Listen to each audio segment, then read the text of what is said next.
Hello दोस्तों, एक बार फिर से स्वागत है आपका एक बहुत ही शानदार वीडियो के अंदर। आज जो अपन बात करने वाले बेसिकली ट्रेक्सन टेक्नोलॉजी इंडिया लिमिटेड के बारे में बात करने वाले। करंट प्राइस 101.90 के ऊपर स्टॉक की चल रही है और ये जो स्टॉक है बेसिकली टेक्नोलॉजी से रिलेटेड है और सॉफ्टवेयर वगैरह मैन्युफैक्चरिंग का काम करता है। आज अपन इस स्टॉक के फंडामेंटल, टेक्निकल और उसके अलावा जो इसके चार्ट वगैरह को सबको डिटेल से एनालाइज करेंगे और लास्ट में मैं आपको बताऊंगा कि आपको इस स्टॉक के अंदर अगर एंट्री करने का सोच रहे हैं तो किस प्राइस पॉइंट के ऊपर आप एंट्री करें।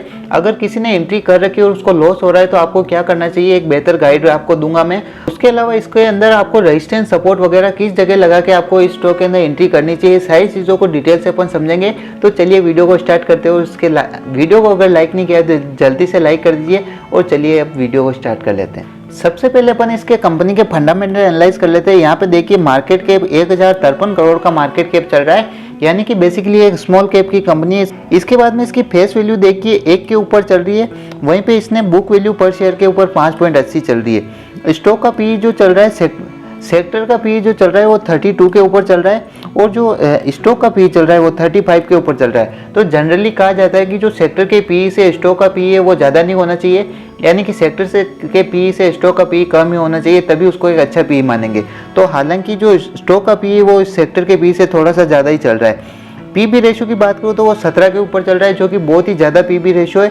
इस कंपनी ने जो ऑल टाइम का हाई जो लगाया था 124 के ऊपर ऑल टाइम का हाई लगाया था। अभी जो है इस कंपनी का मूड बेरिश चल रहा है। अपन इसके टेक्निकल को भी देखेंगे, लेकिन यहाँ पे देखिए सबसे ज़्यादा होल्डिंग इस स्टॉक के अंदर किसने कर रखी है तो आईसीआईसी ग्रुप ने 3.44% की होल्डिंग है।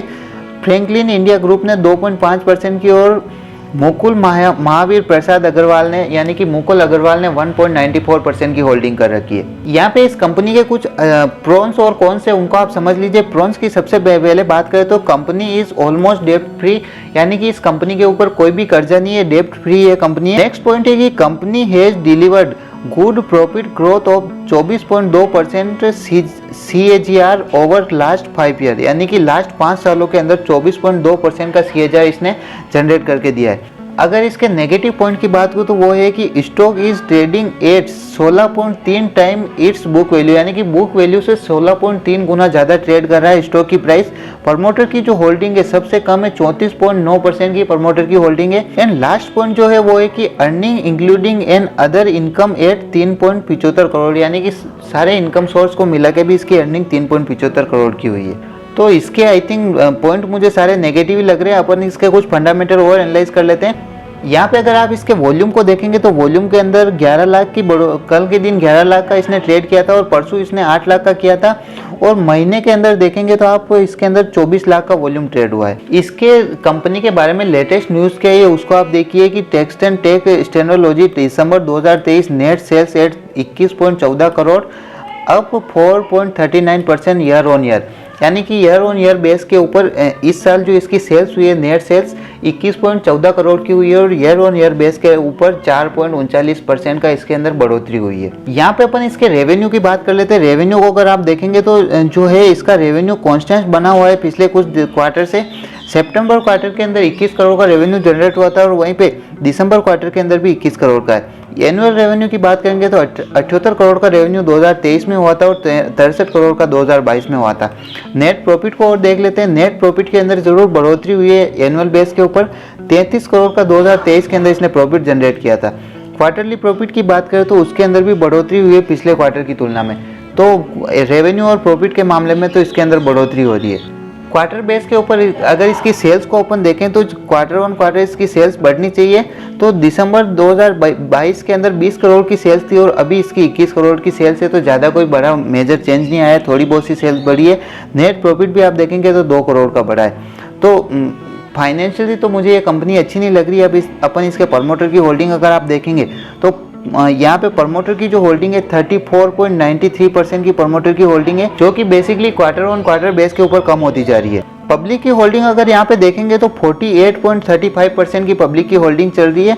FII वगैरह की होल्डिंग भी आप देख सकते हैं कि DII की होल्डिंग यहाँ पे 13.36% है और FII की होल्डिंग 3.37% है। अपन इसके अगर चार्ट को देखें तो चार्ट का आपको कुछ इस तरीके से नजर आ रहा होगा। हाई जो लगाया था इसने 124 के आसपास इसने अपना हाई लगाया था और वहीं पे अब इसके अंदर कुछ इंडिकेटर अप्लाई कर लेते हैं। अभी के टाइम में डाउन ट्रेंड चल रहा है। यहाँ पे आप देखिए मैंने बुलिंगर बैंड अप्लाई किया है, तो बुलिंगर बैंड के अंदर जो 3 लाइनें होती है, एक तो सबसे ऊपर वाली लाइन होती है, उसके पास प्राइस जो होती है अगर होती है तो प्राइस बीच वाली लाइन के पास में आने की कोशिश करती है, और नीचे वाली लाइन के पास अगर प्राइस होती है तो बीच में आने की कोशिश करती है। तो ओवरऑल अभी बीच के ऊपर ही चल रही है इसकी जो प्राइस है वो। तो बुलिंगर बैंड तो हमें कुछ ज़्यादा कुछ इंडिकेट नहीं कर रहा है, लेकिन ये इस टाइम के ऊपर तो बेरिश साइन ही देता हुआ नजर आ रहा है। इसके बाद में मूविंग एवरेज आप अप्लाई कीजिए। मूविंग एवरेज जो है प्राइस जो है मूविंग एवरेज के आसपास ही चल रही है 9 वाले के। 21 अगर अप्लाई करें तो जो 21 मूविंग एवरेज है वो 9 मूविंग एवरेज को ऊपर से नीचे की तरफ क्रॉस करता हुआ लग रहा है। यहाँ पे कंडीशन बन रही है, तो इस हिसाब से मार्केट के अंदर डाउन ट्रेंड आने का लग रहा है। इसके बाद में मैं अप्लाई कर रहा हूँ 44 मूविंग एवरेज को। तो यहाँ पे आप देखिए 44 मूविंग एवरेज भी प्राइस के आसपास ही चल रहा है। तो अब मुझे ऐसा लग रहा है कि मार्केट के अंदर इस प्राइस के पॉइंट के ऊपर डाउन ट्रेंड आने वाला है। अच्छा, अपन इसके रेजिस्टेंस और सपोर्ट को और देख लेते हैं। उससे पहले टेक्निकल एनालाइज कर लेते हैं। टेक्निकल एनालाइज अगर आप करेंगे तो यहाँ पे टेक्निकल इंडिकेटर जो है मूविंग एवरेज, टेक्निकल इंडिकेटर और मूविंग एवरेज क्रॉस ओवर तीनों हमें बेरिश साइन देते हुए नजर आ रहे हैं, जैसा कि हमने चार्ट के ऊपर भी अप्लाई करके देख लिया है। यहाँ पे मूविंग एवरेज जो है वो भी सारे नेगेटिव साइन दे रहे हैं, और जो टेक्निकल इंडिकेटर दूसरे हैं जैसे RSI, MACD, स्टोको स्टेकिट, ROC, ये सारे जो है नेगेटिव साइन दे रहे हैं। और जो ADX जो है वो भी हमें वीक ट्रेंड के बारे में बता रहा है। यहाँ पे हिस्टोरिकल रेटिंग को बताने वाले इस ग्राफ को अगर आप देखेंगे तो यहाँ पे एक रेड कलर का एरो बनता हुआ आपको नजर आ रहा है, और ये बना है मतलब मार्केट के अंदर इसके अंदर करेक्शन होगा और प्राइस जो है नीचे जाने वाली है। और हालांकि जानी भी चाहिए। रीज़न ये है कि इसके अंदर बेसिकली प्रमोटर वगैरह की सबकी होल्डिंग भी कम है, और इसके पी रेशो, PB रेशो वो बहुत ही ज़्यादा बढ़ गए, तो उसकी वजह से भी ये स्टॉक के अंदर नेगेटिव फॉल आने की संभावना है। अब अपन इसके रेजिस्टेंस और सपोर्ट को देख लेते हैं। 104 के ऊपर फर्स्ट रेजिस्टेंस बन रहा है, 107 के ऊपर दूसरा रेजिस्टेंस और 109 के ऊपर तीसरा रेजिस्टेंस बन रहा है। अगर इसके सपोर्ट की बात करें तो फर्स्ट सपोर्ट 100 के ऊपर लगाना है आपको, 100.7 के ऊपर, और वो लगाना है इस फर्स्ट वाले रेजिस्टेंस के लिए। यानी कि अगर आप 104 की प्राइस के ऊपर स्टॉक को बाई करते हैं तो 100 रुपये का सपोर्ट लगा के चलना है। 98 की प्राइस का आपको स्टॉप लॉस लगाना है सेकंड वाले रेजिस्टेंस के लिए, यानी कि 107 पे अगर बाई करते हैं तो 98 का स्टॉप लॉस लगाना है। और थर्ड वाला स्टॉप लॉस लगेगा 95 के ऊपर, और वो लगेगा इस 109 की प्राइस के लिए, यानी कि 109 पे अगर बाई करते हैं तो 195 का आपको स्टॉप लॉस लगाना है। तो ओवरऑल अगर इस कंपनी के कंक्लूजन की बात करूं तो मेरा रिकमेंडेशन यही है कि आप जितना हो सके अभी के टाइम में इस स्टॉक के अंदर बच के रहिए। अभी कोई भी फ्रेश एंट्री मत लीजिए, और जिन्होंने इसके अंदर होल्डिंग कर रखी है, अभी जिनको हाई प्राइस के ऊपर अगर आपने इसको बाय कर लिया था, तो मेरा रिकमेंडेशन है कि आप इस स्टॉक से अभी के टाइम में निकल जाइए। थोड़ा बहुत सा लॉस होगा, लेकिन मैं नहीं चाहता ज़्यादा लॉस हो, और इसका लो जो लगेगा मुझे ऐसा लग रहा है कि ये जो प्राइस है 86-85 के आसपास ये स्टॉक जाएगा, और उस टाइम आपको और ज़्यादा लॉस होगा। तो ज़्यादा लॉस होने से अच्छा है जो थोड़ा बहुत सा रहा है उसको आप बुक करके एक बार निकल जाइए, फिर जब इस प्राइस के आसपास जाए तब आप वापस बाय कर लीजिएगा, कोई प्रॉब्लम तो है ही नहीं ना। तो मैं आई थिंक आपको अभी के टाइम में इसके अंदर बाय नहीं करना चाहिए, अभी के टाइम में इससे बच के रहिए। फ्रेश एंट्री के लिए बिल्कुल रिकमेंडेड नहीं करूँगा। जिन्होंने बाय कर रखा है वो आप इससे एग्जिट कर सकते हैं इस टाइम के ऊपर, और आप खुद भी थोड़ी बहुत सी रिसर्च कर लीजिए इस स्टॉक के बारे में, और उसके बाद में अपना डिसीजन बनाइए। मेरा कोई रिकमेंडेशन नहीं है, लेकिन फिर भी मैं आपको एक सलाह दे रहा हूँ कि आप अभी इस टाइम के ऊपर स्टॉक से बाहर निकल जाइए। Thank you so much. Video आपको अगर पसंद आए तो कमेंट कीजिए और लाइक कर दीजिए, चैनल को सब्सक्राइब कर दीजिए। कुछ डाउट रह गया तो कमेंट बॉक्स में पूछ सकते हैं, मैं उसको बताऊँगा। हम मिलते हैं दोस्तों अगले वीडियो में, तब तक के लिए जय श्री राम।